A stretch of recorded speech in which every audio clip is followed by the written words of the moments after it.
Enola Holmes, out on Netflix now, new adventure film starring Millie Bobby Brown, Henry Cavill, and Helena Bonham Carter. On first glance, it seems like a weird cash grubby spin off of Sherlock Holmes, and it kind of is, but it does actually have basis in an existing novel by Nancy Springer. Millie Bobby Brown plays the titular Enola, who, as we learn, is the younger sister of Sherlock, a much younger sister of Sherlock, played by Cavill and Mycroft Holmes.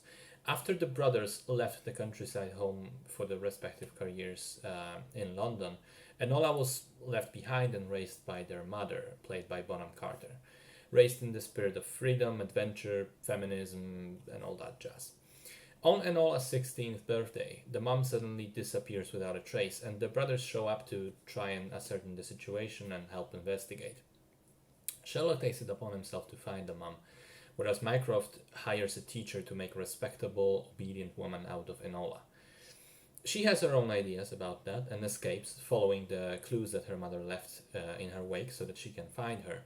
And on her adventures, she's quickly joined by another young escapee from home, a young Marquess, an heir to a huge fortune. So the movie starts as rather fun, light-hearted adventure carried by its pleasant tone, colorful look, and Millie Bobby Brown, who, for a change, plays a very different character than Eleven on Stranger Things. She's charismatic, confident, capable of handling herself, smart. I really liked her portrayal.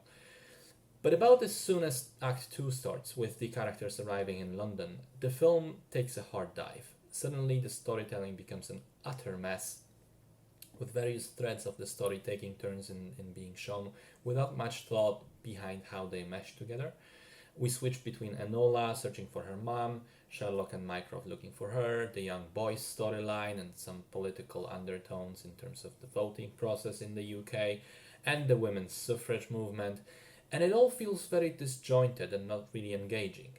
Really, as soon as we get to London, the pacing becomes awful, and the 2 hour movie ends up feeling like it goes on for 4 hours without much happening, really. And there even comes a point where the two main storylines, not to spoil too many details, sort of switch places, and the secondary story becomes the main one.